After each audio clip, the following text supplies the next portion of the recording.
السلام علیکم ورحمۃ اللہ وبرکاتہ، بسم اللہ الحمد للہ والصلاة والسلام علی اشرف الانبیاء والمرسلین نبینا محمد وعلی آلہ وصحبہ اجمعین ومن تبعہم بإحسان الی یوم الدین، اما بعد۔ باب قول اللہ تعالی وَلَئِنْ أَذَقْنَاهُ رحمتا منا من بعد ضراء مسته لیقولن هذا لی۔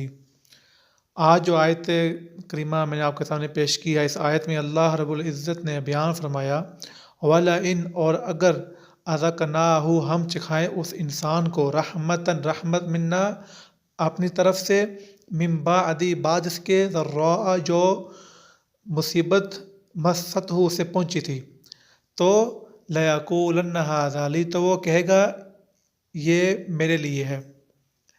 اس آیت میں اللہ رب العزت نے انسان کا حال بیان کیا ہے کہ انسان کا حال یہ، جب اس پہ مصیبت آتی ہے، جب اس پہ امتحان اور آزمائش اللہ کی طرف سے آتی ہے، تو وہ اللہ کی رحمت سے نا امید ہو جاتا ہے، اور جب اس پہ اللہ کی طرف سے اس آزمائش کے بعد اللہ کی رحمت آتی ہے اور وہ آزمائش جو ہے ختم ہو جاتی ہے، تو وہ اللہ کو بھول جاتا ہے اور کہتا ہے کہ ھذا لی، یہ میرے ہی لیے ہے، میں ہی اس کا حقدار تھا۔ وہ فخر کرتا ہے، وہ جو ہے تکبر کرتا ہے۔ تو بندہ مومن کی یہ شان نہیں ہونی چاہیے۔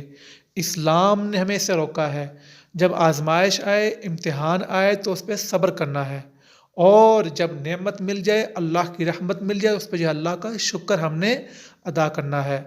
وآخر دعوانا ان الحمد للہ رب العالمین۔